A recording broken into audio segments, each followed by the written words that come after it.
I was not prepared for what happened in there. I didn't, like, I'm like a child. Someone needs to sit down and explain to me exactly what's going to happen. Okay. I did not know, you know, not to be graphic now, but I thought it would just kind of flush out. Yeah. Yeah, no. I didn't realise that I would actually have a baby. yeah. Right? And that's exactly what happened. And I think it was when I was on my own that it hit me. And a midwife came in, she came in for it, and she was like, "Hi, Lorna." And I just went, "Ah," and burst out crying. And that was the first time. And I'll never forget the window in CUMH, because I saw the sun coming up, I saw the sun going down, and I could see all the cars going into Wilton. And you're looking out the window going, everyone's just going on as normal, like, whereas my world is just broken, exploded. Like, I don't know where to start with this one, because when I said, would you come on to the pod, I was so thankful that she said yes, number one. But number two, I really had an impression of this funny, happy-go-lucky lady, and couldn't wait to find out more about her. As it transpires, that isn't the whole story, and it never is it? But she really has dealt with any trauma, etc., through comedy. I think you're going to find this one really interesting. It's a really open and honest conversation. We talk miscarriage, Ozempic, Manjaro, weight loss, shame, the guilt, etc. Today's a good one. Let me welcome Lorna Cronin.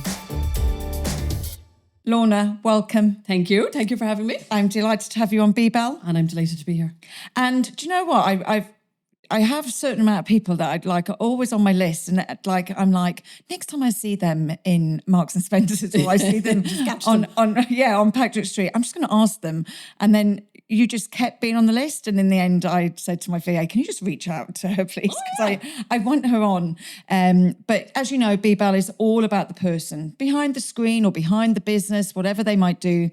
And so, where did it all begin? Well, I suppose, as in, like, where was I born and all? Like, 100%. I want to know everything. Right. Well, I am the youngest of four. So we grew up in Mayfield until I was about 10. Then we moved to Glanthorne, very posh. Oh, I was going to say, very posh. Yeah, you know, I did go to private school for ladies. I actually did. The biggest waste of money that my mother ever spent on me, like, because I'm not a lady. No. But yeah, I went to Sculver up the road there. Okay. Yeah, so I was there for primary school and secondary school. An all-girls school, though. Okay. So kind of... Well, yeah, so wait, I know you're the youngest, but yeah, like of four boys, girls? So one girl, two boys, and myself. Okay. So two older brothers to keep an eye on you. And how was the demo, like, how did that work? Do you know what I mean? Were you all really close? Did you... I suppose when we were younger, not so much now, to be honest. Okay. Like, you know, we kind of rub each other up the wrong way a small bit. So it's just that happens. Yeah. But as kids, like, I always actually, my husband, all of his friends are from Mayfield, and they are from quite large families, and they always say, I don't remember seeing the inside. We'll have a chat after. I say we know quite a few people, but one of them especially would always say, no, never saw the inside of his living room, because it was always like, you finished your tea, come on, go out, play. Yeah, get out. Yeah. We were like back. that as well, though. Yeah. I mean, do you know, you see things now and you go, oh my God, no, listen, I'm only 23 and a half, as you know, right? Yeah. So I'm not going to say the good old days, but in the good old days, like, you were so literally different. out until the lights came on. Do you remember the street lights? You were out and you were kicked out on your bike or whatever. Not kicked out, like, it wasn't, a household of neglect or anything, but like, you were just but it out was until good. dark. Get the fresh air, my mum used to say. Whereas now, you're just like, they're all tablets, phones. Now I'm no one to talk because I'm addicted to my phone. Yes. But, like, it was just, and I hate saying, because I sound like such an old lady, like, but wasn't it just such simpler times? Like, Oh my God, I loved it. oh, it was brilliant.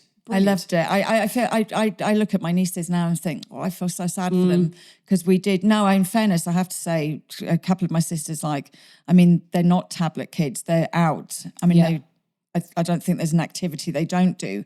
In fact, sometimes I'm like, I think she looks really tired. She's 7 and she's exhausted.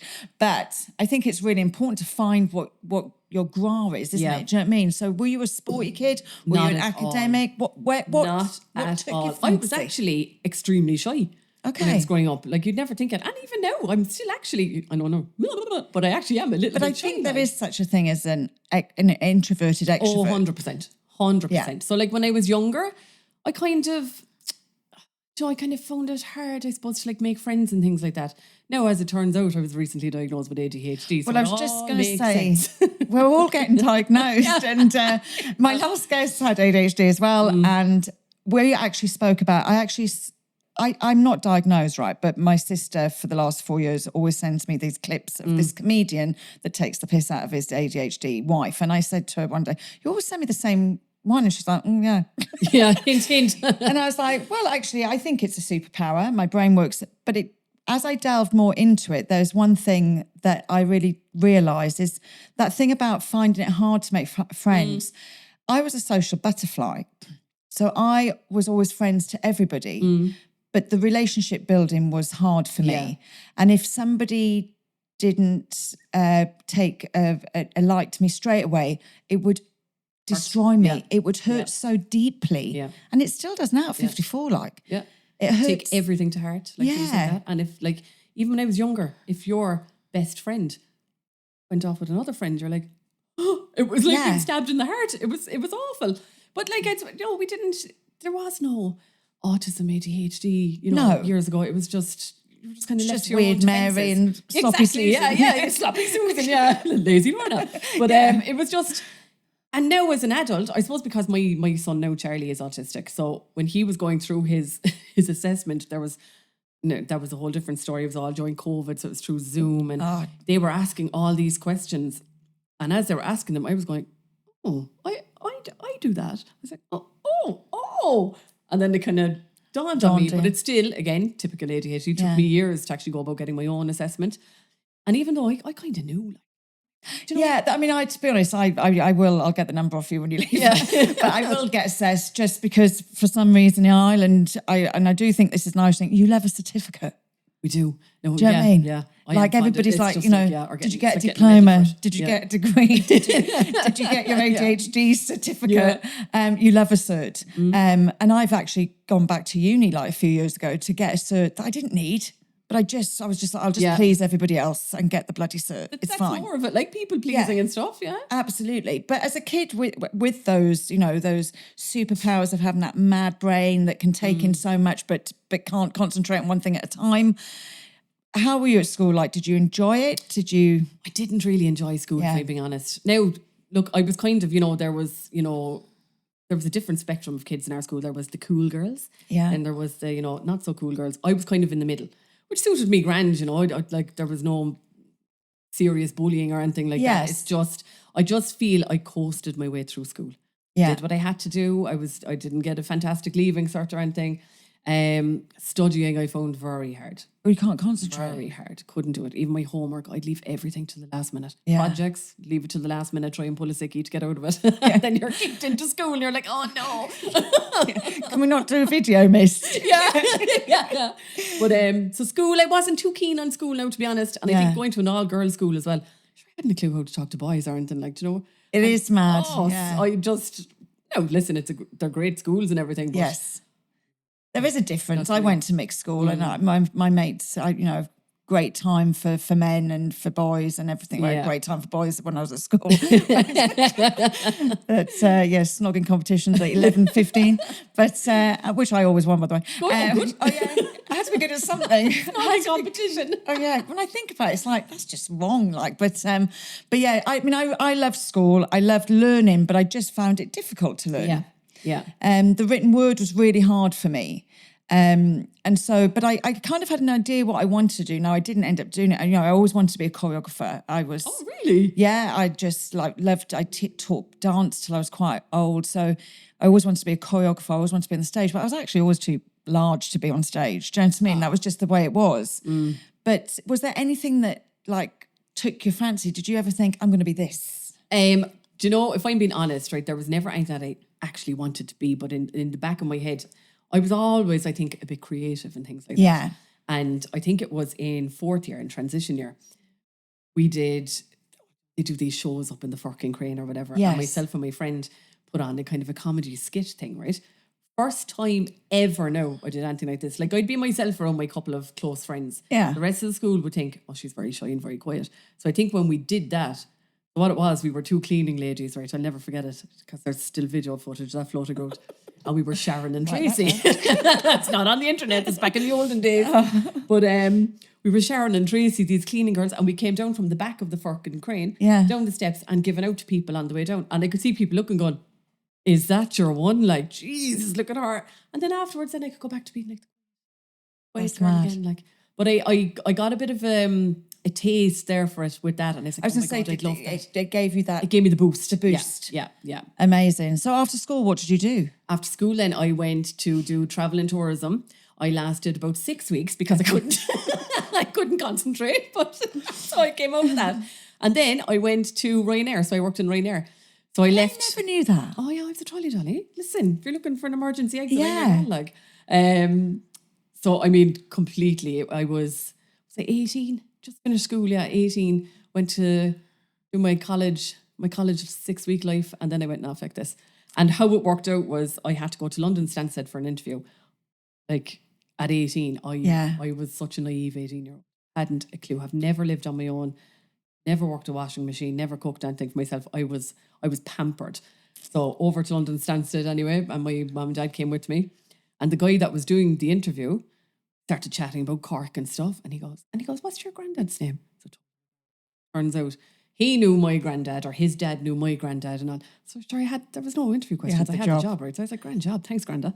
And so that was grand. I had to do 6 weeks training in London. Yes. And I will never forget when my mum and dad went home and you're left on your own, and it was like in a B&B first, right? So on my own. And I was like, oh my God, you're completely on your own. Then I met a couple of girls and we lived together and stuff. But it was grand because I was kept busy over there for the first couple of months. You know, we were training and working and all that. And you're going. And where were you living? Bishop Stortford. Okay. In England. So Essex. I was an Essex girl. Like, yes. And and then after that, I got a transfer to Dublin. So one of the girls that I was with came to Dublin with me. She was Scottish. And I found it easier to live in London than I did Dublin. I got this desperate homesickness when I was in Dublin. Okay. I think because I was so busy in London that I was kind of kept entertained. Yeah. And when we got to Dublin, I was working days, she was working nights. We were kind of just ships passing in the night. I had to cook for myself. I had to do my own washing. Yeah. I had to pay bills. As an adult. And I was on my own. So I remember I finished work at 2:00 in the afternoon. You come home, nothing to do. Twiddling your thumbs. And I was going, oh God. And then I got this desperate homesickness, and it lasted the whole time I was up there. So even if I was... Cork people. And listen, there's nowhere like it. There's nowhere like it. But I was finished work. I could finish work at 12:30 at night, and I would hop in the car and drive to Cork. Absolutely hanging tired. And it was the old Dublin road now, so all those 4 hours. roads. Absolutely. I don't know how many times I stopped in Cashel to go to sleep for an hour. Yeah. And for what? To get home at 4 a.m. when everyone's asleep anyway. But I just had this thing, and then eventually I moved. I went to Air Arran. You know, those little planes with the propellers. I used to use them a lot because I used to be back and forth to Wales when I first moved here. So I was there for a while, and then it's at the end of my airline career. Okay. Because it was around the time of 9/11 and all this. So everyone was up in arms. Oh, right? yes. I was doing a flight back in the day from Dublin to Cork, and it was the last one. I was like ready to go home. I was like, fuck's sake. We were on the plane and there was a bomb threat, right? Now, on an Air Arran? I know, you'd be like, why? Like, we're lovely people. So anyway, that was grand. But Dublin Airport, back then, they didn't take all the bags off the plane and scan them through the thing. You know what they did? And I actually couldn't believe it. They laid them out on the tarmac outside the plane. And as the passengers were coming out, it was like, can you just pick out your suitcase, sir? Pick out your suitcase. Pick out your suitcase. And I was going, this is very strange. Actually for real, like. Yeah. And we got on the plane anyway. And then, now, it was nothing dodgy. This guy just obviously got confused. So this fella decided to walk up and pull the door of the cockpit. So I was like, hey, that's me now, I'm gone. Right? So I texted my husband and all. I was like, oh, listen, if I don't see you. Oh my God. Thanks and good luck. And I came off. And I went, you know what? My nerves can't take this. Like, I was like, there has to be ways to make money. So that was the end of my airline career. It just wasn't for me. And I think when I went to Dublin and all, that was like the start of my weight problems as well, because I was actually I was scrawny, grown up, like really skinny. But I think when you're on your own, you're doing takeaways, and that was the start of it then of my lifelong because I had to battle. I had to cook for myself. And you said I'd text the husband. Where did the husband come in? At what point did you meet him? I met him well, the thing is, I did what no woman should do. I went off with my brother's friend. So yeah, I did, yeah. And you know, like your brother's friends are all like, oh, God, Yeah. you're so annoying. Like, ugh. And we were friends for a while. But Okay. yeah, so I did that. So how old were you when you met him? I was only 20. So you've 20, been, yeah. you were still with mine 3.5 now. years now, yeah. 3.5 years. Yeah. I'm only laughing because I'm 27. Oh, so, stop yeah. her, yeah. Oh. But actually, so there's a philosophy my friend has that everybody is an age regardless. So I'm 27. My sister, for instance, we were so happy when she reached 40 because she'd always been 40. Yeah. Do you know what I mean? Yeah. So you're 23 23 and a half. yeah. Okay. Forever. The half is super important. Isn't it? Yeah. Very important. I'm never turning 24. That's amazing. So you met him through your brother. Met him through my brother, yeah. And just hung around like a bad smell. And were you in Dublin and he was here? No, I was back in Cork then. That's Okay. it. Yeah, so I was back in Cork and I was working for Air Aran at the time. Yes. Amazing. I used to get the Air Aran flight and it used to go to Wales, but it used to stop in Swansea before it went to Cardiff, like a taxi. Yeah. And you could get off and take your bag from the holdall and just walk out. And it was like a shed. It was mad. So, I mean, the security was unreal, wasn't it? Oh, yeah. It was unreal. Could you imagine? But so you met him through your brother. Where did you get married? We got married in Spain. Oh, did you? Yeah, so we went to Spain. We got, because I'm not really religious. Yes. And I had a massive problem with doing the pre-marriage course, right? Okay. And to this day, I'm still like, why are you forced? Because like everyone has been living in sin. Yes. We were living together before we got married and all this, Yeah. right? So I really, at the time, I think it was priests that used to do the It pre-marriage was, course. yeah. What can they actually tell you now about being married? Yeah. So I didn't want to do that. So we did the registry office here just to make it legal. And then we went to Spain and had a big shebang over there. Yeah, we had a wedding planner over there. Marcella Doran is her name. She's from Mayo. And I'm telling you now, it was the best money we ever spent getting a wedding planner. We had to go to Spain for one weekend. And in that weekend, we had our menu tasting. We met the flowers. We picked out our flowers. Everything was done. And I remember flying over going, oh my God, like I don't feel like everything is done. And I got off the plane and she was like, no, a glass of champagne. Just relax. Everything is done. And it went so smooth. Yeah. If I was to ever do it again, I'd so do it. 100%, because who really wants to go will go. Yeah. There's not going to be, you know, Auntie Mary that doesn't like feckin' beef or salmon. Do you know what I mean? Yes. It's going to be who really wants to go. We had there was, I think 66 people came. That's a lovely number. And it was lovely. And it was, some people made their holidays out of it, you know, so it was lovely. And we were there, and we did the dog, like we were there we stayed a week in the 5-star hotel, like we did the... Oh, delicious. But like what you save... Yeah. By going abroad. Oh, yeah. Then you can spend on you. Yeah, because there's people here and they were spending 30, 40,000 getting married, having 200 people. I don't know 200 people. Please stop. Please stop. Yeah. That was me. Stop. And we've both got big families, but everything I did on that was for other people. Yeah. And only afterwards you're like, why did I do that? Why did I do that? I mean, we wouldn't have actually been able to leave the hotel if it hadn't been for his family, because English people don't give you gifts. Oh, so I remember ripping envelopes, going, "Jesus Christ, I just need another 600 euro, otherwise I'm going to be washing pots in Fota." Yeah. And I think we actually finished paying for it like last year, the year before. It's crazy, man. Yeah. Oh, I'd never do it again. No. It took COVID actually for me to realise how stupid it was. Yeah. And I was like, God, why couldn't that just dropped in a couple of years earlier and it would have solved a problem for me? Yeah. But have you always seen yourself being married? You know, some people always picture like that. I always had I remember being, at a slumber party with my friend when I was younger, and you write down, I'm going to be married at 25. Oh, yeah. I'm going to have 2 kids by 27. Girl and a boy, that's me then, marriage complete. I'm going to be a little princess, staying at home, never going to work. Yes. But never doing housework either. Yeah. And obviously none of that fucking worked out for me. But I always kind of thought I would get married. And I'm not sure if it's because it was the thing to do. Yeah. Or was it because I really wanted to, But then I think, sure, when you meet someone that's not going to say, no, he's unreal, because I wouldn't give him the sort. But it is hard. I love being married. Yeah, I do as well. And I kill him, do you know what I mean? And vice versa. But I generally love being married and having that closeness and that team. Yeah. Like I work better in a team. Yeah. Yeah. I love it. And I love our little house. And there's nothing better now than, I think, staying in your own house, coming home after work, whatever, locking the door, lighting your candles, sitting down watching Netflix. At this stage of my life, there's nothing that I really say that I really. Yes. I just literally, I've hit the stage now.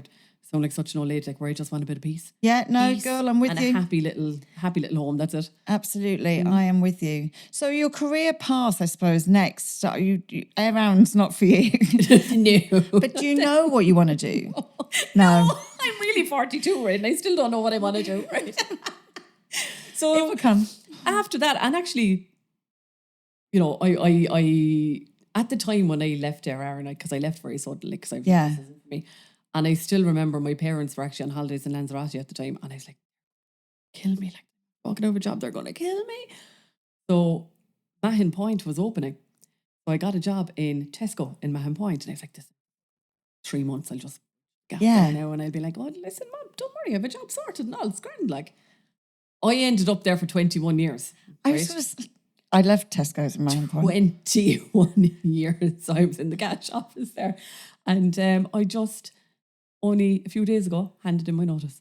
That is mad. I didn't know you worked for them. I love them. There's a couple of places I want to work before I give up working, and Tesco's and Marks and Spencer's are them. Oh, really? I just love them both. Yeah. I don't know, like Tesco's Club Card points. Sorry, I could go in. I could be just chatting all day. People get tetchy about them now, the club card points. Oh, do they? They're They're very, very important. But I use them every year to go home to see my family. Yeah. I never spend them in store. I always exchange them for 3 times the amount, blah, blah, blah, blah. But it's, and do you know what? Actually, moving to Ireland, because it was the second venture for Tesco's to come into Ireland when it succeeded. It had tried before. Yeah. I'm going to think of his name. I'll think of it in a minute. And they had failed and left, and they came back a second time. For me, it was a connection to home. Yeah, that's nice, yeah. It really was. Like, so my friends were like, oh, I don't shop in Tesco's. We go to Super Valley. And I'd be like, oh, I've got to go to Tesco's. Yeah. Like, for me, it was like the only connection between the two. But that's mad. I didn't know you'd been there 21 years. 21 years. And I never say, like, where I worked or anything like that. I just wouldn't, like, but you know that I'm gone. Good luck. Yeah. Oh, so sad. Oh my God. Like, I would never have left that job because it was so cushy. I had the nice hours. Yes. And I was set in my ways. Do you know what I mean? And I don't know what's happened to me. I don't know, is it genuinely since I turned 40 or what? Or maybe I'm having a midlife crisis. Maybe I'm in the throes of perimenopause. I don't know. But in the last few months, I'm nearly having an awakening. Like, I know it sounds stupid, right? But I'm nearly kind of trying to learn about myself a bit more. Yeah. And I'm like, what do I really want? Like, and I would never have left this job. And even the thoughts of doing an interview after 21 years was terrifying, daunting. But like, an opportunity came up that's somewhere so close to home, suits like the home life, no weekends, you know, it's and a huge difference. You know what? Take the leap now while you can. So now, come here, I could be back to you now in a month's time saying, oh, that didn't work, I'm on the dole. You know, so, but you know what? Well, you grabbed opportunity, and that to me makes it the right thing. You listen to your gut, I presume. It's your gut said do it. And we're of an age, and we do reborn again in when we hit that perimenopause piece. And that's when you start thinking less about what will people think if I left a good job after 21 years. It's like, just follow the joy. Yeah.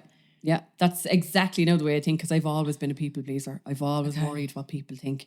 I wouldn't wear bright colours because I'd be going like, her, look, stay to her. So, you know, I was always so worried about what other people thought. Whereas now I'm kind of going, I don't care. Yeah. And it's very, very recent, like, that and I'm it's starting really to feel freeing, like this. Isn't it? Yeah. And I feel I feel so much better in myself as well. I don't know what it is. It's just this last year has just...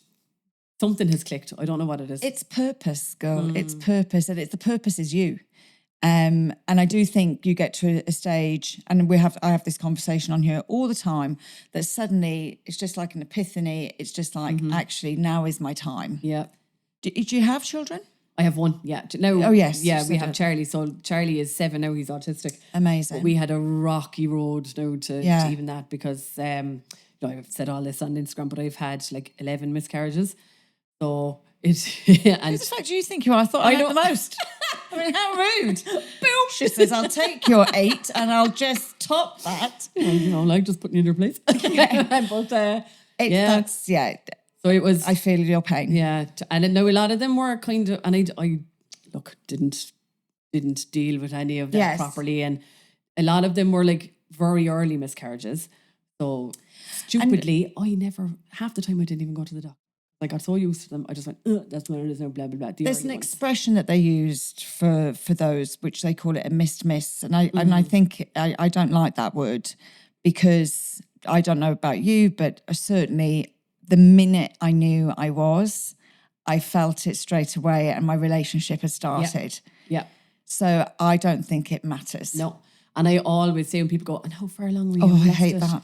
I don't think I should have to tell you, because once you know you're pregnant, pregnant. It doesn't matter if you were 3 weeks, 4 weeks, or 20 weeks. And I really mean that. I don't think it matters. I read something recently, actually. It was quite a sad post from a lady, and she had not found out till 14 weeks, which actually happened on my first. The baby was hanging on for dear life, I think, inside me. So, but it probably died at 9.5 weeks, but I'd been carrying it for 5.5 weeks. That made me feel horrendous that I was carrying a dead person inside me. Do you know what I mean? It's the weirdest feeling, but it's unexplainable. Yeah. And I know that I have not liked my body much because of it. I've probably been very hard on myself because of it, because let's face it, we're supposed to be able to do it. That's what we're built for. Yeah. So it's a bit of a dick move from Mother Nature, not just to be pleasant and let that happen. Exactly. But do you think you've dealt with it now?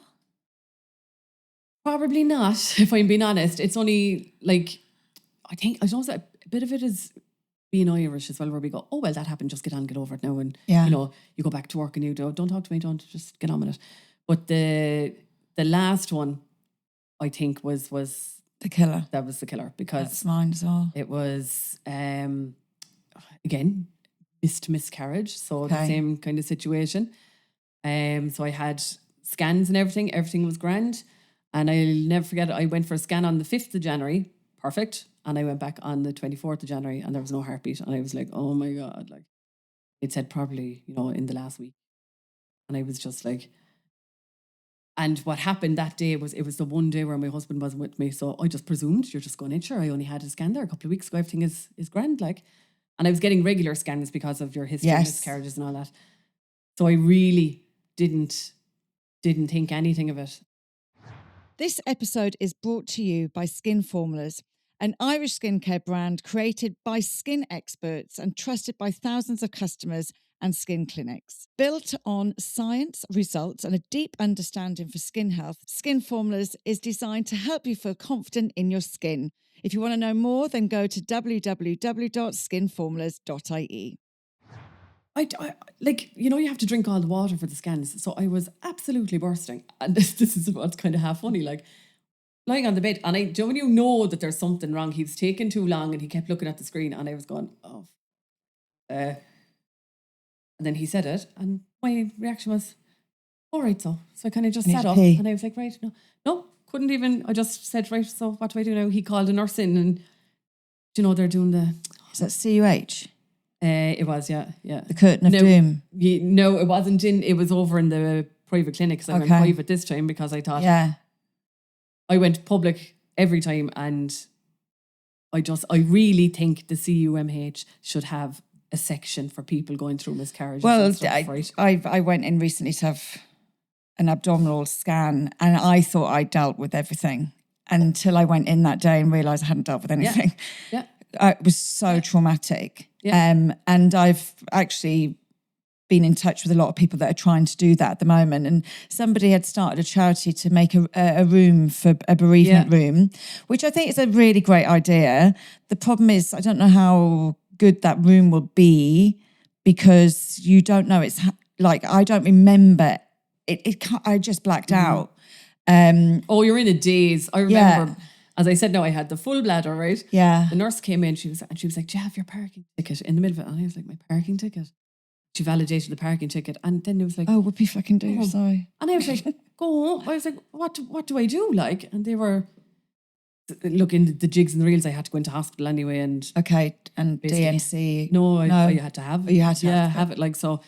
But that was on a Wednesday, and they were like, come back up to the hospital now on Saturday, and you'll get tablets to take on Saturday morning. Then go home, come back on Monday. I can't remember Wednesday to Saturday. No. Can't remember it at all. And I remember driving home with a pain in my stomach because I was so bursting, still full of water. Never dawned on me to stop, go to the bathroom, even little things. And I don't even know how I drove the car home because I was like, I think because I got so much further than what I did with all the other ones that I was like, and I never had to go to hospital, you know, so this was, Okay. Then when the time came on Saturday and they were giving me the tablets, I actually asked your man to scan me again. And I thought he kind of went, like, and I was like, no, because I had it. I was like, maybe they're wrong. And then obviously they're not wrong. Like, and you get, it's like nearly getting the news all over again. And then on the Monday we went into hospital and I was still trying to be like, oh, sure, it's grand, like, blah, blah, blah. Taking a photograph of your dinner inside in the hospital. And I just think I was not prepared for what happened in there. I didn't, like, I'm like a child. Someone needs to sit down and explain to me exactly what's going to happen. Okay. I did not know. I thought, you know, not to be graphic now, but I thought it would just kind of flesh out. Yeah. Yeah, no. I didn't realise that I would actually have a baby. Yeah. Right? And that's exactly what happened. And it was a shock. I think I was in shock. And then they're asking, do you want to see it and stuff? And you're like, well, yeah, I can. Like it was a girl, so I had her in this kind of a basket thing with me the whole time. And I think Terry was with me the whole time, but I wanted Terry to go home because with Charlie, you know, because Charlie has his routines and stuff, and it, you know, I didn't want to be worrying about Charlie. Yes. So Terry went home at night time, and I think it was when I was on my own that it hit me. And a midwife came in, and she was like, "Hi, Lorna," and I just went and burst out crying, and that was the first time. And I'll never forget the window in CUMH because I saw the sun coming up, I saw the sun going down, and I could see all the cars going into Wilton. And you're looking out the window going, everyone's just going on as normal, like, whereas my world is just exploded, like. Yeah. And, you know, there was, again, they asked then, did I want to see the chaplain and stuff? And I was like, no, I'm not a bit religious. But then what happened is the chaplain came up and sure, hysterical again. But like that, I have a fear of CUMH. They were fantastic. They were I would never knock them. I think they're amazing. I didn't realise, like, when all this happens, it didn't dawn on me. Like, one of the midwives came in to talk to me and she said, do you want to organise have you a plot? Do you want to organise your own burial? Or we have a burial ground here. Do you want a cremation? And I was like, these thoughts never came into my head. I don't know what I thought was going to happen when I went into hospital. Yes. Never came in. So I was in that bed trying to buy a plot, right, on Cork County Council. And I was like, oh my God. First of all, plots are very expensive. Right? They very much are. And then she came in, she's like, look, we can organise a cremation and stuff like that. So we had a chat about it. And in fairness to her, she organised everything. So when I came out of the hospital, on the Tuesday or Wednesday anyway, it was just surreal because you're given this little white box. And what made me laugh at the time is they put it into this, it was like a tote bag. You're walking out with a carrier bag, right? And I remember I was so out of it. And I remember walking out going, I've nothing to wear now for this cremation on Thursday. I said, I better go over to Penny's, right? If anyone knew, I brought that bag in because I didn't want to leave her on her own. Yeah. I walked around Penny's. Like, now I realise that's, you know. Oh, you would. I was completely out. I was in shopping. If I met anyone, I would have, hi, how are you? Pretended like there was nothing.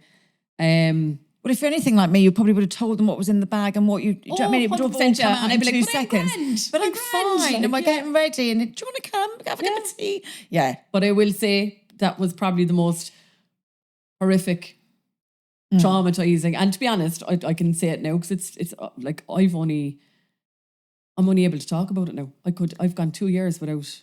Have you spoken to anybody else have you spoken to a professional about it? Oh, yeah. It's huge trauma. Yeah. So I actually started counselling last year. I'm a year, and only a couple of weeks ago was the first time that I was able to tell her. And she was like, I was waiting for this. She said, I was waiting for you to, to do it. But I couldn't even mention it. Like I have her urn at home and stuff, and even after the cremation, and they were lovely down in the crematorium as well, and it was beautiful. But after it, you're brought down to this room to pick out an urn. And I was like, oh, like, I actually had her at home in just this little white box because I couldn't pick out an urn, and I was going to go on the internet and pick out a lovely one, and I just couldn't do it.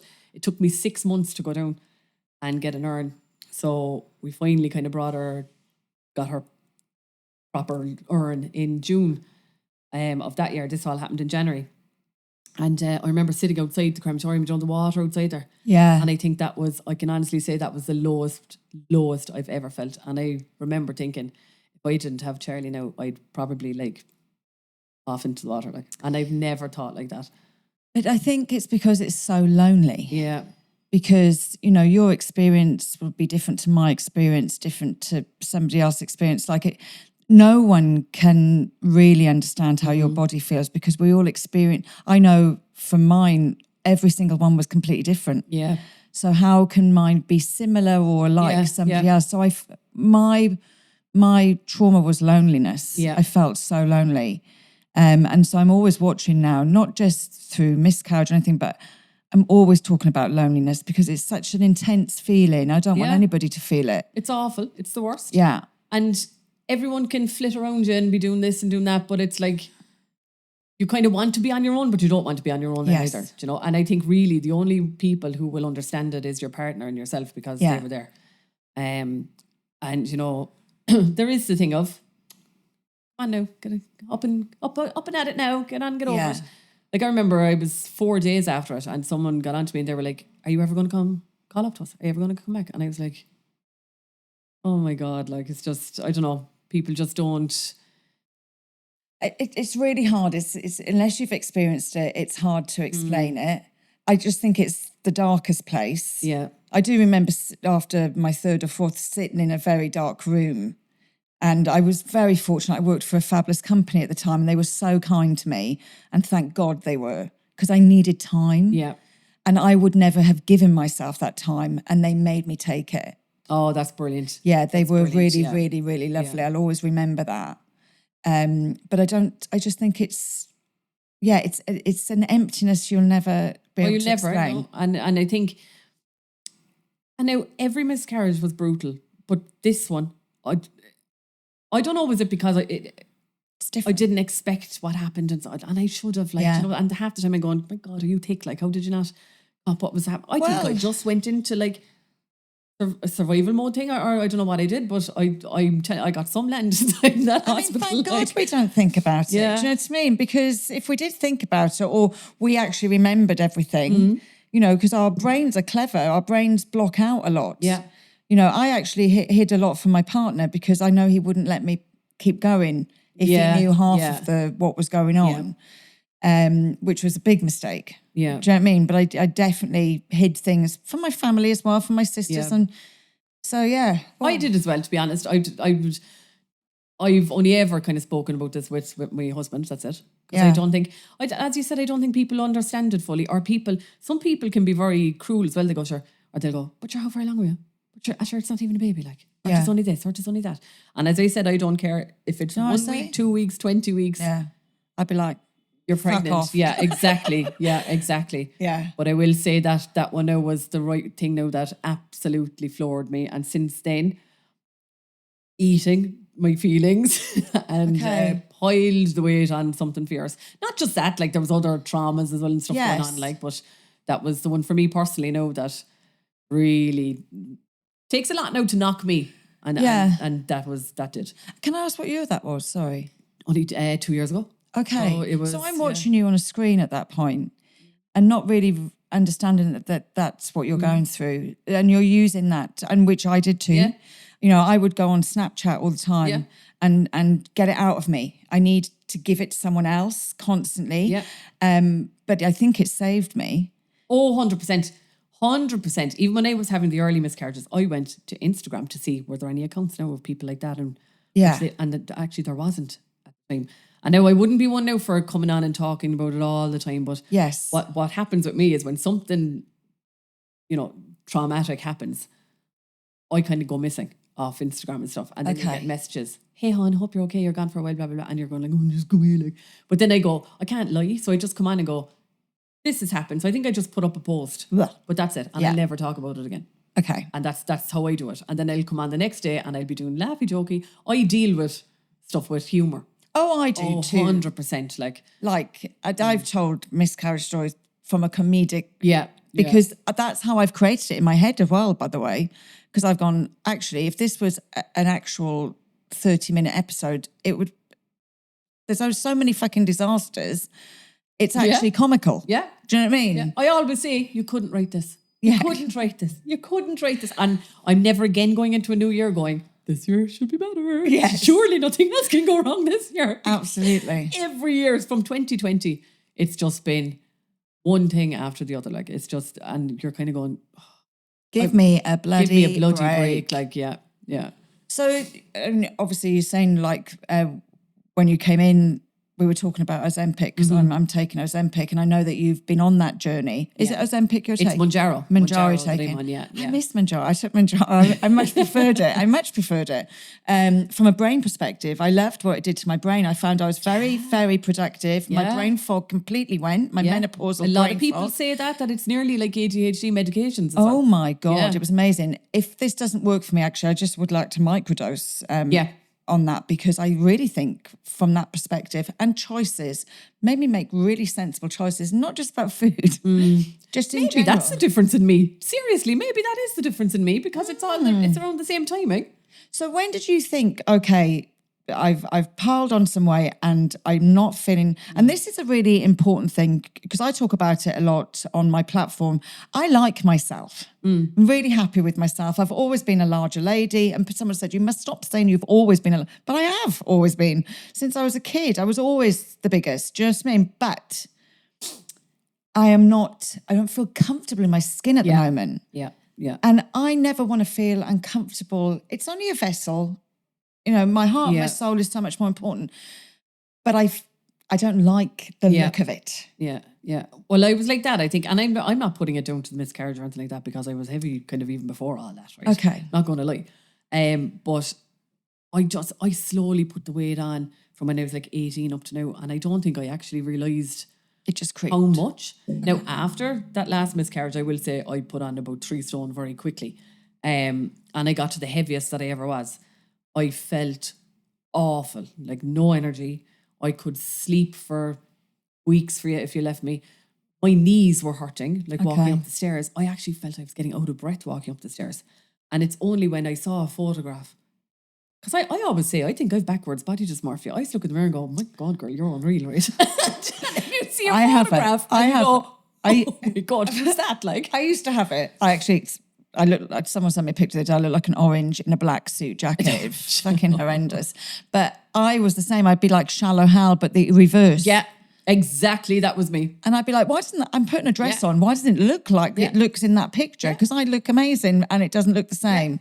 Yeah, it's frustrating. I was like that, and I genuinely didn't see it until I did see it. Okay. And then I just felt awful. And I have done on the Weight Watchers, the Slim and World, the Atkins, everything, right? And nothing works. I could only ever lose 1.5 stone. I'd lose 1.5 stone, and I could never get past 1.5 stone. And then sure, you just go, it's not working for me. I'm just meant to be fat. Like, I'm just, that's me. Like, I'm meant to be bigger. So what I did then, so before that last miscarriage, I was actually doing great. I was going to a trainer? Not a trainer, because I wouldn't get on my own way, like for exercise. A coach, I suppose you'd call him. Okay, right? a life coach. Yeah. No, it was just calorie counting and all. He was just telling me, what to eat and all this. So, and I was flying with it. A nutritionist. That's the word, thanks.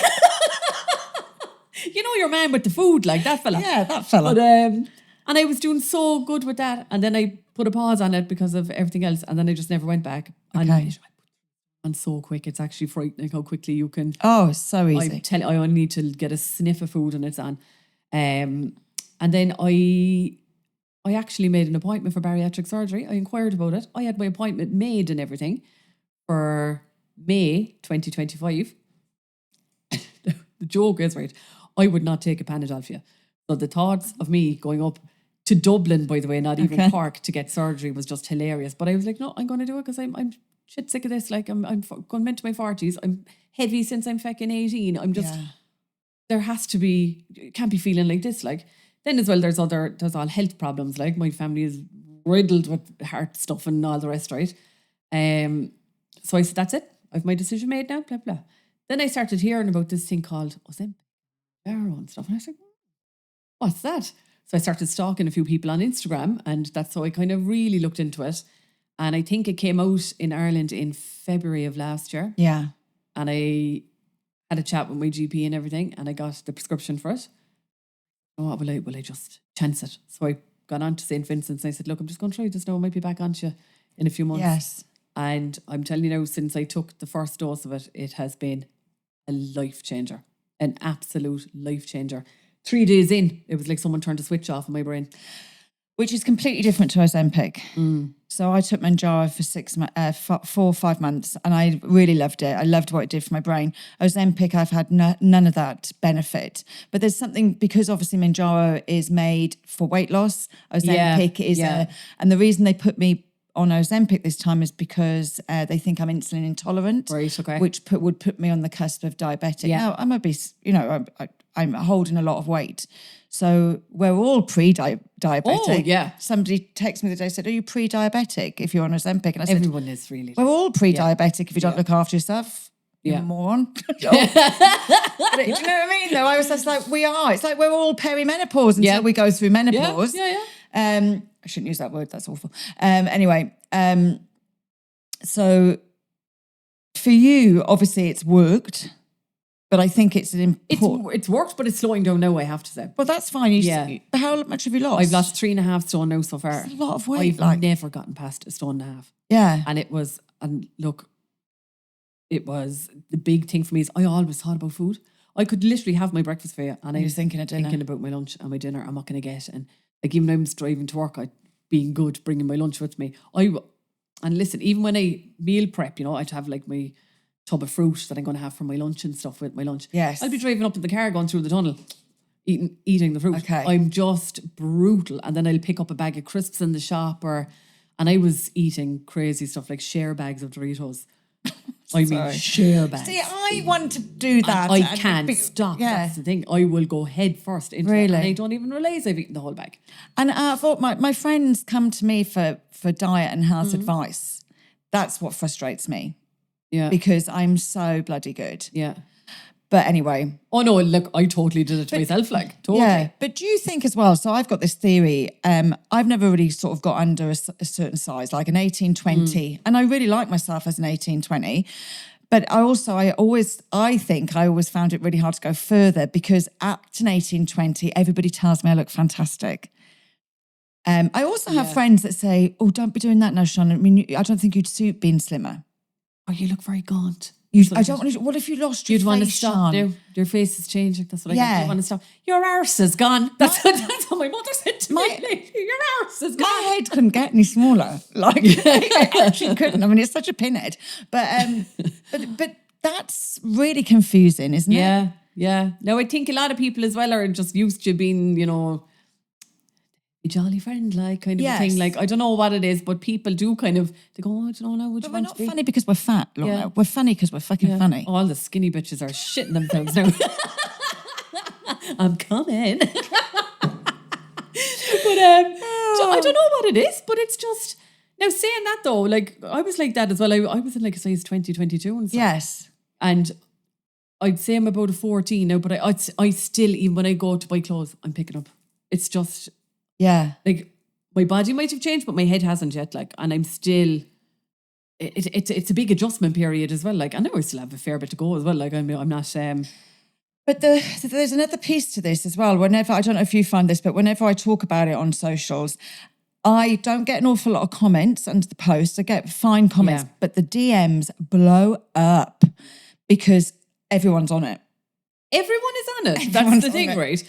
But it's like a big shh. Yeah. It's such a shame. You can't be telling anyone you're on it. Like, it's... And people are very honest, aren't they? They DM me, say, Charlotte, none of my family know, my husband doesn't know. And I'm thinking, well, how does he not know if you've got separate bank accounts? Because my husband... I know someone who hides it in a box in her fridge, a box of, say, I don't know, eggs or something. Yeah, I swear to God, she sent me a photograph and all. Her husband doesn't even know she's on it. But it's like people seem to think you're cheating, and it's not cheating. Yeah. It's a tool. If I've high blood pressure, I take an anti-lipid for it. I have hormonal generational weight disorder. I take a jab for it. Do you know what I mean? If you had a bad heart, you take a tablet for it. It's not, I'm really sad that it's shameful. And there's a stigma about it. It's like, oh, you're cheating. Just eat less. Move more. Just move more. Like that really annoys me, like the eat less, move more thing, because it's like, I've been eating less and moving more for the past 20 years, hon. It doesn't work. Apart from the Doritos. Like, that's a Friday night snack. You're entitled to a treat. Everyone has to have a treat night, all right? But no, listen, and it doesn't work for everybody. And I think, look, it's now, I've known a lot of people who have started on the 2.5 on Mounjaro. Nothing has happened. 5 milligram, nothing happened. And when they hit 7.5, some people, nothing happens until 10. Now, that is very disheartening, because if you're on it like that and nothing is happening, it's not cheap either. Like, no, I've taken my first 1 milligram. Nothing's happened on either. I didn't lose any weight on Mounjaro or on this. But I've just gone into the higher level this week. But if it doesn't work, I'll be honest, I will definitely be getting all the details for St. Vincent. And I'm just wondering how long it took to get an appointment. Not long at all, actually. I'll send that on to you. Not long at all. But I want people to be like, and if I decide to do that, that's my business. It's your choice. That's the thing, because it's like, I think you have to reach a stage in your life where you go, I don't care what anyone else thinks now. I've one life.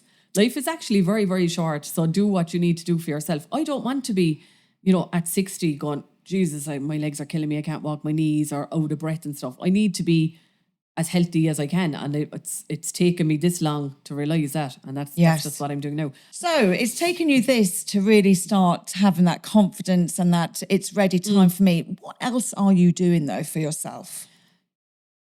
A lot of it now, I suppose, like as I said earlier, I started counselling and stuff, right? So I'm starting now to try and put myself first, to try and calm my nervous system and stuff. All stuff now that I would have laughed at if you said to me a year ago. Like, I would have been, go away, that's only for 3 hookers. Like, go away or that, right? But I realised that I was such a people pleaser and I did nothing for myself. I could be running all day going to work. I'd have other stuff for other people. And I wouldn't get home to my own house until 6 o'clock. My son is going to bed at 7, half 7. That's not on. And I couldn't possibly keep going like that. I was missing out on him going to the playground after school, little things. Do you know what I mean? And I had no energy, no nothing. I just wanted to come home and sit on the couch. Wasn't in the form for anything. And I just couldn't be doing that anymore. So something had to change. And as they say, like, nobody's going to help you if you don't help yourself. Like, I think I just had this thing of put a few boundaries in place. Now, not everybody likes when you put boundaries in place, by the way, but like... Well, it's normally people that break boundaries don't like boundaries. Yeah. And I know you mentioned earlier, though, the cost piece and whatever. Cost means nothing to me because you're alive. Yeah, you can't put a price on your health. You cannot put a price. No. You really can't. No. And would you try Reformer Pilates? Do you know what? I have a fear of going to classes. I have an absolute fear. I have a fear of going to the gym. I have a fear of going to classes. Right? Okay. But I would love to try Reformer Pilates. Now, so I'm going to teach you and I'll do private with you. What? I'll do a private with you because I think when you try it, you will love it. And the beautiful thing about Reformer is when you lie on a bed, there's shoulder rest. So it's almost like being a horse with blinkers. So no one's looking at each other. No one's comparing. Oh. It's a beautiful form of exercise. Yeah. And I want you to come down and try it with me. I'm there. My friend does it and she says, it is unreal. Now, we could never go to one ourselves because I'm a right one. I'll start laughing in classes and stuff That's like that. Okay. And I'm very strict though. Oh no, I was talking to Gina, my friend that does my eyebrows, and she was telling me she went to a thing with sound bats and everything. And I said, I'd love to go to that. Burst out laughing. And she was like, I couldn't go with someone. She was like, I couldn't go with you. She goes, unless you're in the other side of the room because the smallest thing. But I'm like that. I'd laugh at a funeral. Like I'm just. Oh yeah, no, I'm an inappropriate laugher. They say, but but it's a nervous thing. I think like how am I going to deal with that situation? But comedy does. Like I always think at a funeral when you see the kids, it breaks the ice. Yeah. Do you know what I mean? It's lovely, and they're just living life and living their best life, and you can see that the world continues to exist. But for you, I suppose, when it comes to sort of your comedic side and you show so much of that publicly. Like, what's next for you with that? What do you want to do? I don't know. And it's only like I started that as a hobby and it was Yes. such a fluke that took off. My first viral video was the Slimming World video where I really did. I went on holidays and I came back thinking, oh, I'll be up 2 pounds. Like I was up 8 pounds, right? And you're one, I'll never forget her because, you know, they're trying to be discreet and she was like, did you enjoy yourself? You're up 8 pounds. You're going to shut the fuck up. Like, and she's like, you're up. And you're taking off your bracelets and your watch and everything. Bra, knickers, everything's on. Yeah. And I made it, I think, what was it? Was it Facebook or something? I just put a video up and it was such fluke. And I put on a kind of a Cork accent reel thing. I was like, but she said to me, did you enjoy yourself? And that video just took off because I think people shared it in, you know, all the private groups, Slimming We've World all groups. been. Oh, I'm telling you, it just took off. And I think from there, I think I'm just talking to myself when I'm on the phone. And if I'm out somewhere now and they go, oh my God, are you Lorzie? And I go, oh, mortified. Like, I'm like, no, go away from me. Like, and even the name, Lorzie Lovey, why I picked that name, I don't know, but it's stuck now. And I'm thinking if I change it now, I don't know, would people know it, you know, or even if I could change it to... Listen, it resonates with people. Leave it as is. Do you know what I mean? But I would love, I'm kind of a mixture, like, because I come on and my page isn't just Manjaro content. It's not just comedy. Like, really, I need to keep my mouth shut because I come on and I would tell you what colour knickers I'm wearing half the time. And even, especially on stories, I just talk pure shite, like, on the stories. But it seems to resonate, like, so... I think people crave normality. Yeah. And, you know, I talk about this in business a lot. We're moving into this lovely AI field. And, you know, look, there's so many positives with it, so many however, people will definitely crave normalness. Yeah. And I think the day of the ring light, although these lights are gorgeous, the day of the ring light has gone. Yeah. Because that doesn't resonate with people. Yeah. People love to see what they can be. Yeah.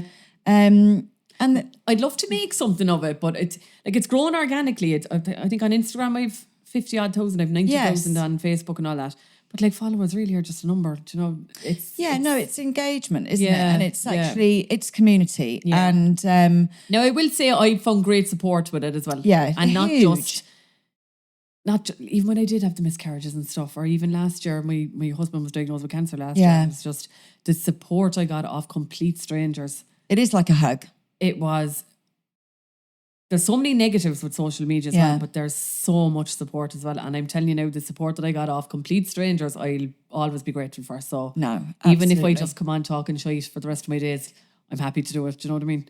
And it's an escape for me as well. Yeah. It's a hobby. It's an escape. Oh, yeah. It's lovely to share, and it creates community and people know they're not alone. Yeah. But also, you know, you're not alone. Yeah. Let's be honest. We wouldn't do it if it didn't self-satisfy us as well. It is kind of cathartic to get things off my chest. And that support system is super important for everybody. Yeah. But listen, I think that's a lovely place for us to finish. Thanks. However, we do have to answer a question from the last person that was in. So I'm going to give you the question. You can read it out loud. And I think I know the question actually because she had read it out to me. So I think this is a good one for you. Okay, so the question is, what would you aspire to do in the future if you fully backed yourself? I would like to be able to fully back myself first. I need to get confidence because I don't have confidence.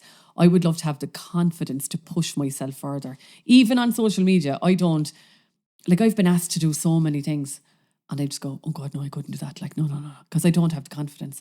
I'd love to build my confidence, which I think I'm slowly doing. And it's not just down to weight loss or anything like that. It's down to a lot of things. Yeah. I'm at a stage in my life where I suppose I'm finally understanding who I am. I'm starting to try and put myself first. It's easier said than done. Like people that come on and go, oh, that's it now, I've set my boundaries. It's hard to do. But I would love maybe in 6 months' time to say, now I've kind of come on a good bit now. And maybe I'd like to do more even on social media. Even a challenge for myself to show up more on social media. Well, a very clever lady that's been on this podcast called Tammy Darcy taught me a long time ago that actually it's not about confidence. It's about having the courage first. Yeah. So we're gonna have a coffee after our Reformer class, Lorna, and we're going to write down a goal and split down your actions for you. And you're going to have the courage to say yes to the next opportunity that comes to you. Hopefully. It's going to happen, girls. Hopefully. 2026. God, you're 23 and a half. Don't say it. It's not. Don't say it's going to be your year, because I'll be hit by a bus on the way home. 23 and a half. You're ready now, girl. I am ready for it. Thank you so much. Thank you. Thanks for having me. So thanks for listening. And don't forget, if you enjoyed this pod, then please like and follow. And pop over to YouTube if you want to watch. You can subscribe to my YouTube channel at Sian Horn. And lastly, we have some amazing news. All of the BBEL events are now on bbel.ie. So if you want to know more about our monthly events, our meetups, and our amazing, amazing retreat coming this September in Portugal, then do head over to the website and we'll see you there.